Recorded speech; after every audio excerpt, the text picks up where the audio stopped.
Hello, and welcome to the stream. Tonight we're finishing up our Factorio production scrap base that we've spent, what was it, 17 episodes on? Quite a few anyway. It's been a while. I believe this becomes episode 18. So I let the base run. All the modules got inserted. All of the base is actually backed up, I think, by now. The only thing that might not be would be like green circuits, but even that looks like, yeah, even the green circuit smelting has been backed up. So the base ran, it backed up. It's okay. So what I think I'll do first is just set up some science or some science to run because we don't have anything else to schedule. I'll just set up a few of those. We'll let that get going, and we can kind of do a base tour and review what's going on with the base while some rockets launched. During the course of completion of the base, 30 satellites have been launched.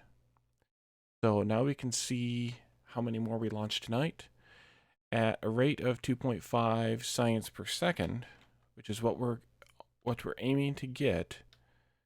That means a rocket about every, doing the math real quick, about every 6 or 7 minutes, 6 minutes and 40 seconds should be. So I plan on streaming this game for a good 15 to 20 minutes or so at least. So we should get at least 3 rockets launched in that time, perhaps a fourth, probably a fourth actually. And I just want to see that we're actually producing 2.5 science per second in all of the sciences, and then we'll call it. And then we'll switch to Kubi Factorium after that. So let's go to the other end of the base and start taking a look. Actually, you know what? We'll just do it via map mode. That'll be a little faster, a little smoother, or however you're going to word it. Actually, let's start out in map mode. So this is a fairly small base, effectively. We started out with these 3 patches right here, and we still have large percentages of them. The only patch we really destroyed was one small stone patch right here, and almost this entire stone patch. There's 41,000 left in that patch. So we're pretty much down to, or still running on the original resource patches. Over the course of the base, we added this iron patch here for steel, of which I don't remember what it started out as, but of which there's 200 million left, so it's quite a bit. And then we added this iron and copper, this additional stone patch, some coal down here, and we have uranium for some nuclear power. We were only actually we'll probably be using 700-800 megawatts, I would say, by the time the base gets completely wound up. We never did limit our steam engines. That's okay. It'll be okay. If anyone's here who doesn't remember, we did start this with fairly frequent, fairly large, and fairly thick. What's the word? Fairly rich resource patches, because I didn't want to spend a bunch of time setting up resource patches or miners. I wanted to just build this base and feature this mod. So we ended up bringing in copper and iron into the base for green circuits and for the bus. Steel was fine the whole time because we just couldn't get enough. Once we switched to red belts, we just couldn't get enough iron and copper out of these 2 patches anymore. Carved out a corner of that one at least. Oh, we did tap this one as well, which was a secondary patch. So we kind of had a typical amount of iron and copper for the bus. 8 belts of iron, 4 belts of copper. We actually probably didn't need that much iron in the end. We're probably not using any more than about 4 belts. It just depends on what the mall actually needs at the time. So I went ahead and put all 8 in. And then we have 6 belts of copper and 4 belts of iron for green circuits alone. Most everything is moduled to 3 productivity, 1 speed, level 3 modules, including green circuits. So this is actually, in fact, this should have been cut off. iron get down there? That got cut off. In fact, though, this should have been cut off right about here, because none of this beyond this point was actually needed. So we can actually cut that off right now. Let the bots come and pick it all up. Deal with it. Big good part to the end of this base is cleaning up the last thing. That can go. That's fine. These can go here and here.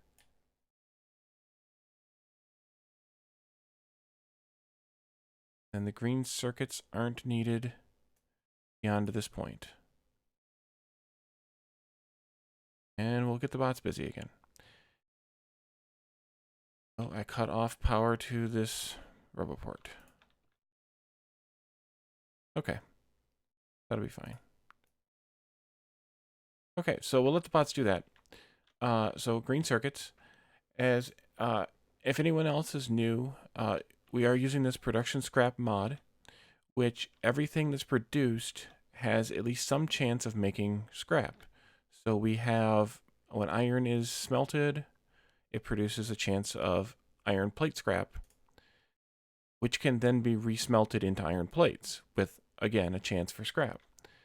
So every assembly has some way of extracting the scrap. Smelting columns extract like this. Green circuits is extracting using filter inserters onto these scrap belts like this that are in between each row, each block, and then those are merged into a scrap bus, along with everything else, including the mall here has scrap belts in between each set of machines, pretty much. And every machine produces some sort of scrap. Every piece of scrap is sent to the side of the mall. They're brought down into the scrap bus. And that's looped into this circular bus here that processes every piece of scrap that the base produces. So initially, there's a lot of iron and a lot of copper scrap and a little bit of steel scrap that come into this bus. So we initially split off the steel to get rid of it, and then I built this splitter design here that actually touches each of the 4 belts and splits off the appropriate scrap plate item so that it can extract as much copper plate in this case as possible and push it into this smelter while not blocking any from proceeding through if it needs to. So this splitter says, okay, all copper scrap goes to screen right, belt left, and then anything else comes out of this side.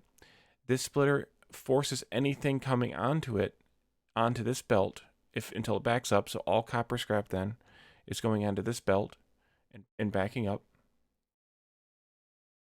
Realize something. I don't have any game sound. Fix that. Should have game sound now. Yep, we do. Okay. And then any that can't make it beyond or onto this belt then gets merged back in with the stuff that's bypassing and continues on.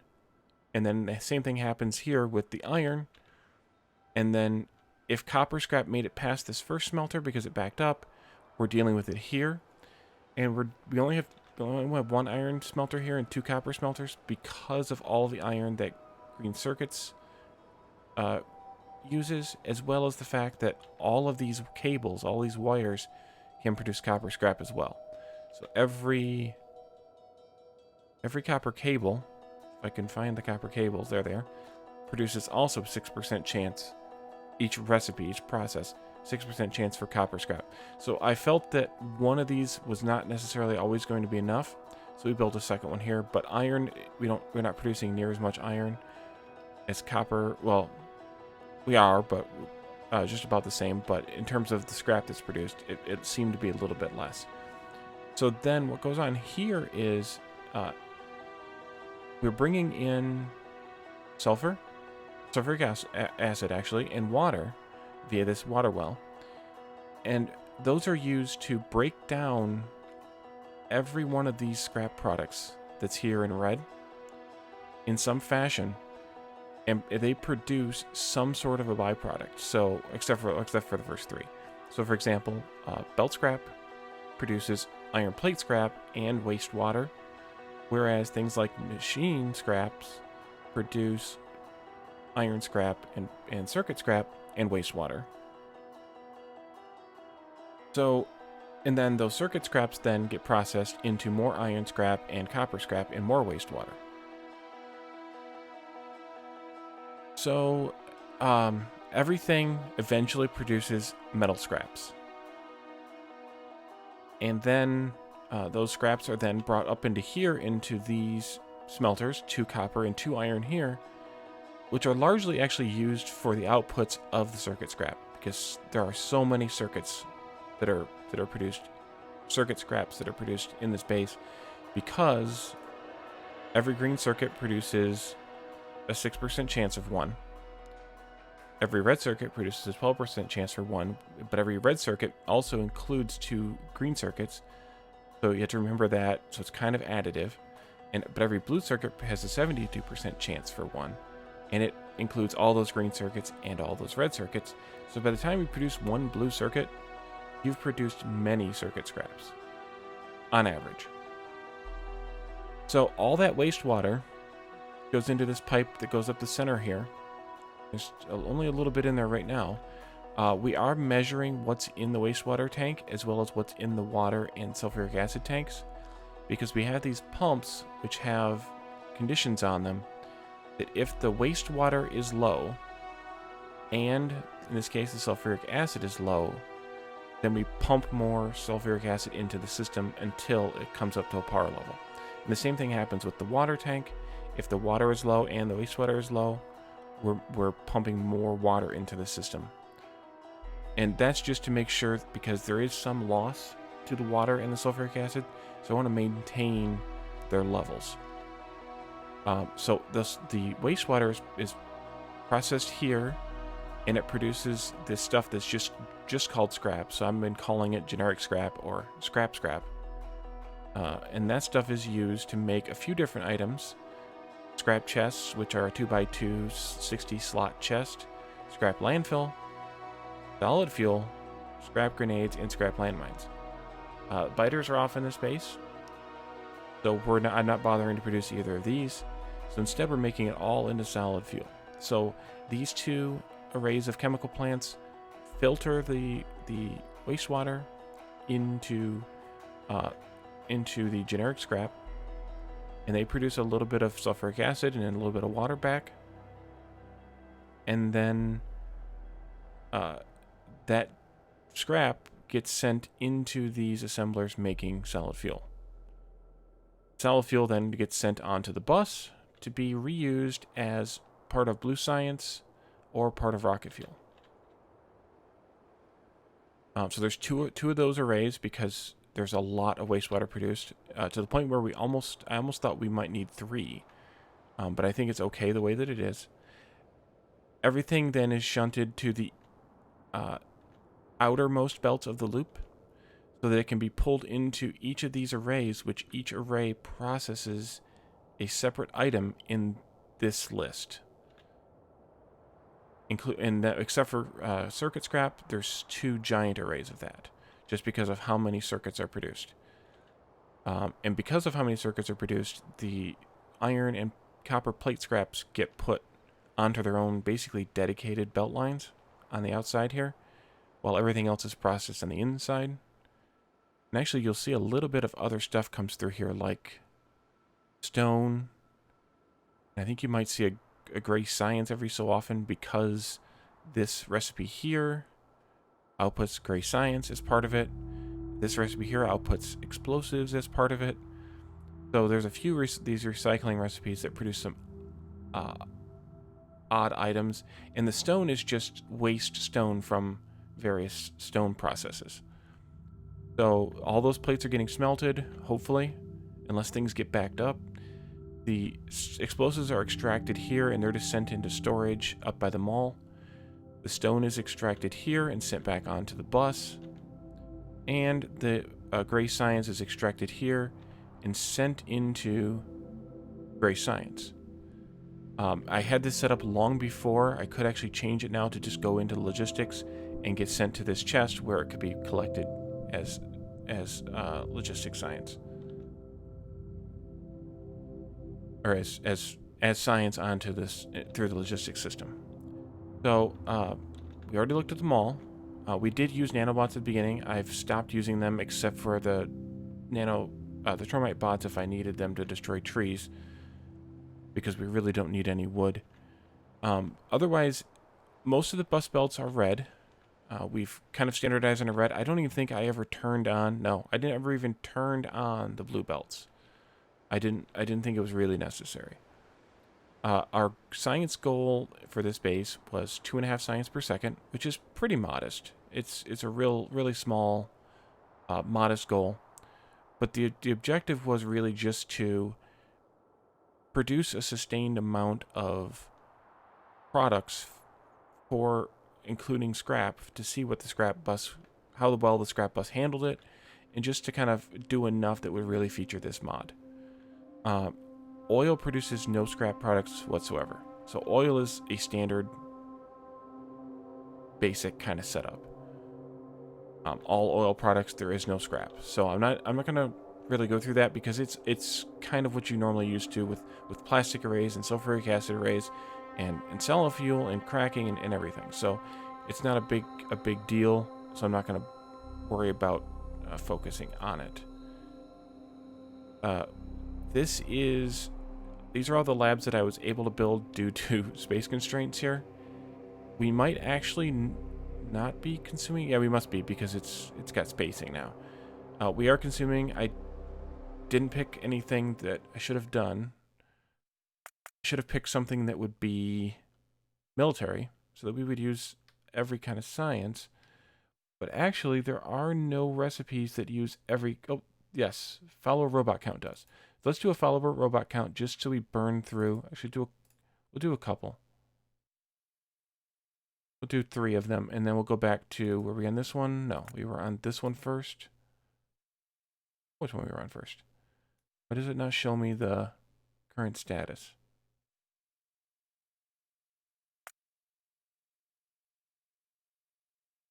I think we're on this one first. It might not, because it's not the current recipe we're running. But I'll just go ahead and load some of those up afterward. So the follow robot count uses all 7 sciences, so I want to use that one primarily so that we can actually get the gray science producing and falling behind as the rest of them are. So we have, again, these are kind of standard looking science arrays, but I have to pull the scrap out of every single one of them. So the plate scrap from the gears, and the inserter scrap, and the circuit scrap, and more plate scrap are all getting extracted from this science bus, and the science actually comes through like this in the science array, and then goes into my science bus that I have here. And the same thing happens here with gray science. Everything is just processed. A few items I did only do speed only, because they can't take productivity. And the way this worked, if I had to put the extra modules in here, I would have still needed 3 machines, so I only did 3 modules there. But as you can see, the other products, science and intermediates, stuff like engines and circuits, all take productivity, so those are all productivityed up. And again, everything produces scrap, so everything needs to deal with scrap. In some cases, I just let it output onto the same scrap belt, and we let the belt filters handle splitting the ammo scrap from the grenades and the ammo scrap from our piercing rounds magazines. And in some cases, we used filter inserters as opposed to filter splitters to handle removing, in this case, stone from this machine, so that the stone walls could continue on. We did one special thing here with the stone, because stone belt was backing up too much, and that we went ahead and smelted it into bricks right here using a couple of electric furnaces, so that it just goes right back into this brick belt and gets used by the walls. So the same kind of thing works across the whole of science.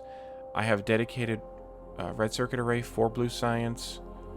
Here's batteries and robots. And then this array of red circuits will make one entire red belt of red circuits by taking in basically two full red belts of copper,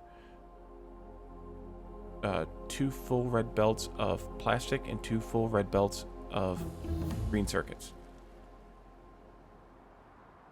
This is where purple science goes. There are so many rails that we had to actually make that one thing a red belt. And even then, they barely make it to the end before they're all used. And these are running full time, so that's good. Yellow science has dedicated blue circuit array. And then this blue circuit array will make, I think it's, we could look. We used a lot of Hellmod to do this. This blue circuit array will make 2.9 circuits per second. And it's capped there because it's capped at basically 45 green circuits. That is a full belt of 30 here and a half belt here, so it's 15. And it's just under 18 machines, or just over 17 machines, so we put the 18th machine in. We made a lot of modules, so we have a large module array here.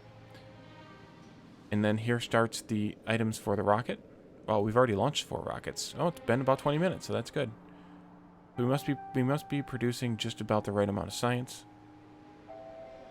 And we're just now kind of falling behind with the usage of supplies on the bus, so that makes, or on the rocket supplies here, so that makes sense.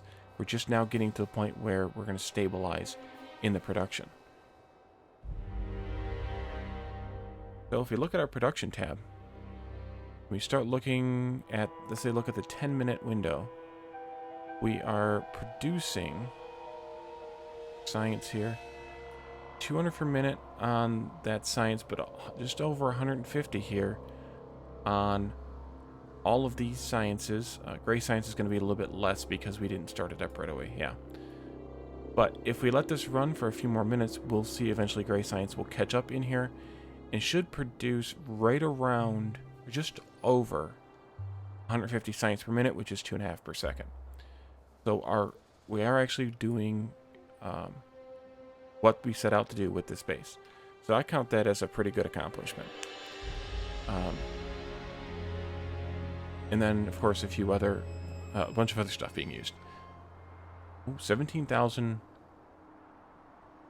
copper wires per minute. That's a lot of copper wire.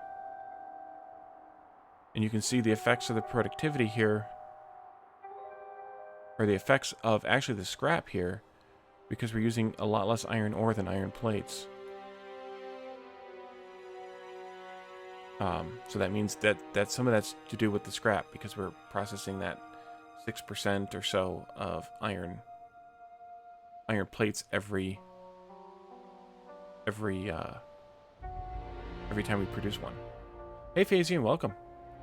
We were just doing a base tour of everything that we kind of did through this thing, and we're now looking at the science production here. Actually, I should highlight these so we can see them all on the graph. And of course, the rocket is a little wonky, but other than gray science, which we didn't start using right away, I wasn't thinking, and I picked a recipe or a research that didn't use gray science. Everything's producing just over 150 per minute, which was our goal, which is 2.5 per second. So this base did what we wanted it to do.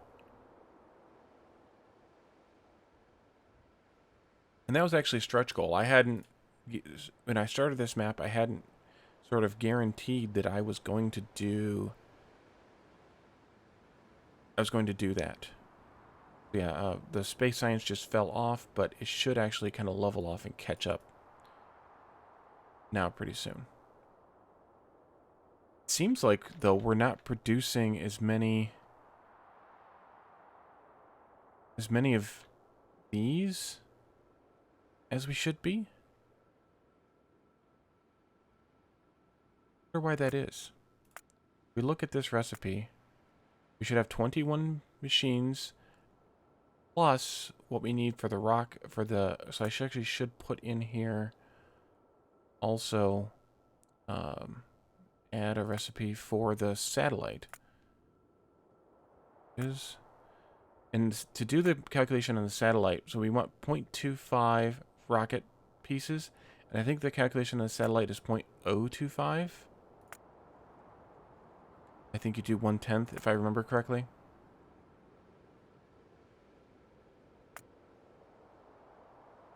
I don't know if that changed this yet or not. No, it didn't. So I think we need to unlink and relink these.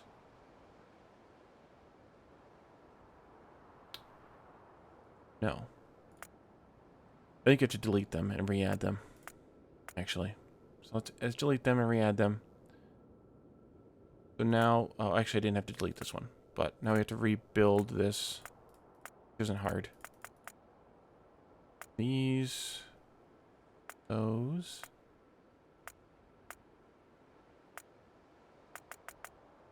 Four in that. But more importantly, these.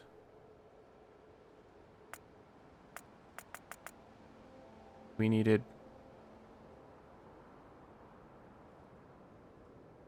That's not... Why is that? How can that be right?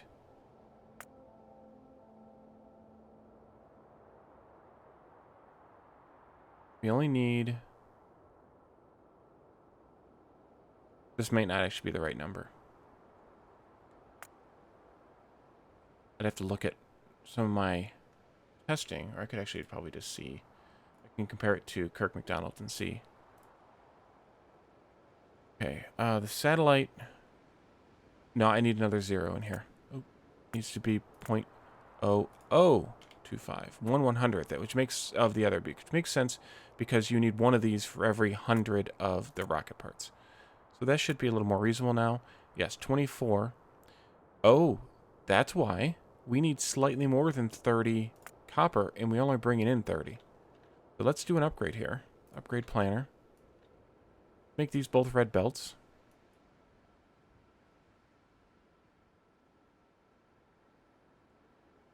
That will help immensely. Well, but we need a little bit more than we're actually supplying. I believe I did put 24 of these here. I did. So, we should have now enough of everything. These are so meager. Oh, that's more... That needs to be upgraded as well. We're doing slightly more than a half of a yellow belt of plastic. Yeah, plastic it was. So we needed to upgrade this as well. I love it when that happens. Not really. So that should help with our production of low-density structures, which should help with our rocket output. And those are the kind of things you have to do with Factorio when you're building up. You have to make sure that you have enough supply coming in, because otherwise you will starve something out, and then you will wonder why. Especially if you're looking at production levels, you'll wonder why you're not producing as much as you expect to be able to. But with tools like Helmod and the Kirk McDonald calculator, I think Active Craft Time, and maybe a couple others, or just a simple, Windows calculator or Excel, you can easily keep track. You can do the math and figure out how to properly do this. Okay, why are you stuck? Oh, because it belts backwards. Okay, well that helps too. We got a stuck machine. There we go. Bots take care of that.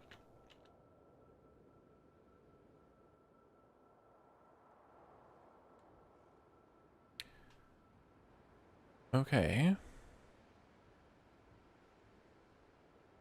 So yeah, so our science rocket here stalled a little bit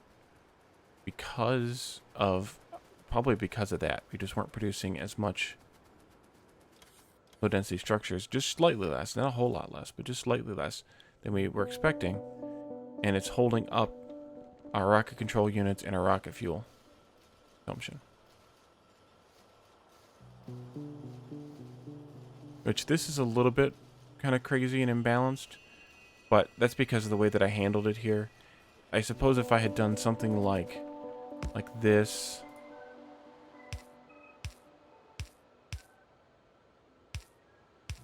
each of those, and then put the inserters here and here into the rocket, that would have been a better way to handle it. That way each side got used a little more evenly. But it's okay. It doesn't really make a whole lot of difference in the end, because these should be producing just enough for the rocket to launch. They should be producing even amounts, or close enough to even amounts. Yeah, there's a lot of oopses. There's always a lot of oopses in Factorio. The good thing about Factorio is you're able to fix the oopses. So let's go back to production, and let's go to a longer thing so they're not skipping around so much, but we'll go to just a minute, just so that we can see. Did I uncheck those? Yeah, I did. There's another oops.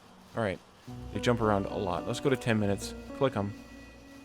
Yeah, see, the rocket science fell down to 100 because of that, but it should jump back up again, and it might actually already have. We haven't produced any in the last minute. So this is the problem with because we're only launching a rocket every 7 minutes.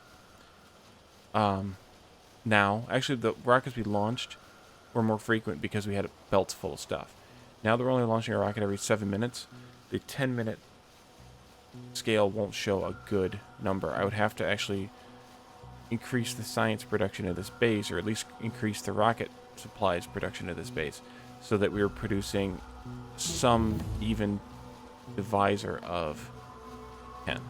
Oh, and we just reached all of those sciences for the gray science. So we can look at this though and see that we are in fact producing a little over 150 per minute. So I think we're good. Yeah, that's true too, Phasian. Hello, Lunago. Welcome to the stream. We're actually just finishing with Factorio, and especially the production scrap mod, which is the feature mod of this playthrough, with a secondary feature of the rocket silo construction mod that we did during a couple of episodes. Oh, I think it was 12. No, it was 13, 14, and possibly 15. I remember starting at 13 because I made the joke about starting it at lucky number 13. So, in the last couple of episodes, we did a whole lot of base upgrading. We did a lot of moduling. And we got this base to a modest level of 2.5 science per second, using the typical kind of 3-in-1 module array setup. And now we're just watching the base to see that it produces everything we expected it to, and it is. Actually, no, Phasing, it updated immediately, but it's because we're in the first part of right after the rocket launch. Now it shows 200, and then once it crosses back to the back half of the rocket launch, it'll jump back down to 100 again. So we'll never actually see 150 on this. It'll be 100 for 5 minutes, 200 for 5 minutes, 100 for 5 minutes, 200 for 5 minutes, just as the rockets are launching. But based on that number, we can see that we'll get to 150. And gray science is falling off now because we're not using it anymore. We're doing mining productivity now. So now that we're not using it, it's going to fall back down. Okay, so I think now we'll switch to Kubi Factorium, unless anyone has any questions or would like to comment on anything about the base. We did a kind of a full walkthrough of the entire base for the first, I don't know, about 10 minutes or 15 minutes of the stream, talking about all the different components of it and all the different ways that we split off the scrap to send it into the scrap bus. So if you missed the first part of the stream, go back and watch the recording, and you can see that walkthrough.